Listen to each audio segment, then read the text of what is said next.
కార్తీక్ పారిజాతంతో మాట్లాడుతూ ఉంటాడు. "అసలు నువ్వు దాసమామ వాళ్ళ తల్లివేనా? నువ్వు కన్న తల్లివేనా?" అని అడుగుతూ ఉంటే, "అదేంట్రా ఒకేసారి అలా అన్నావు?" అని పారిజాతం మాట్లాడుతూ ఉంటుంది. "లేదంటే ఏంటి? ఆ రోజు దాసమామ ఇక్కడికి రావడం నువ్వు ఒక్కదానివే కాదు ఇంకొకరు కూడా చూశారు" అని అంటూ కార్తీక్ చెప్తూ ఉంటాడు. "అవును కదరా! నేను ఆ రోజు చూశానంటే ఎవ్వరూ నమ్మలేదు. దాస్ ఇక్కడికి వచ్చాడు కదరా! నువ్వు కూడా చూసావారా?" అని పారిజాతం ఆత్రంగా అడుగుతూ ఉంటుంది. "అంతెందుకు పారు, అక్కడ మనకి దాసమామ మెడకి ఉన్న తాయెత్తు కూడా దొరికింది కదా! ఇంకా నువ్వు ఇలా మాట్లాడుతున్నావేంటి?" అని అంటూ ఉంటే, "అవునురా, అసలు వాడికి ఏమైంది? వాడిని ఎవరు అలా మాయం చేశారు? నేను చెప్తుంటే ఎవరు నమ్మట్లేదురా నా బాబాయ్" అని మాట్లాడుతూ ఉంటుంది. "మరి నీకు దాసమామని కనిపెట్టాలని లేదా? ఎక్కడున్నాడో తెలుసుకోవాల్సిన అవసరం లేదా? అలా వదిలేసావేంటి?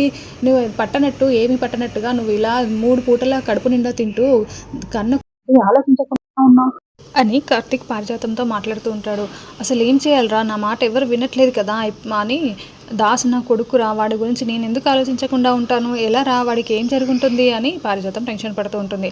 "ఆగు పారు, నేను ఒక పని చెప్తాను, నువ్వు అది చేసేయి. దాస్ మామ ఎక్కడున్నాడో ఇట్టే దొరికిపోతాడు" అని కార్తీక్ చెప్తాడు. "ఏం చేయాలిరా?" అని అనడంతో కార్తీక్ పారిజాతం చెవిలో ఏదో చెప్తాడు. ఇంకా దాంతో పారిజాతం జ్యోత్స్న రూమ్లోకి వెళ్ళి, "జ్యోత్స్న, మనం బయటికి వెళ్ళాలి పదవే" అని అంటూ ఉంటుంది. "ఎక్కడికి గ్రాని, ఎక్కడికి వెళ్దాము?" అని జ్యోత్స్న అడుగుతూ ఉంటుంది.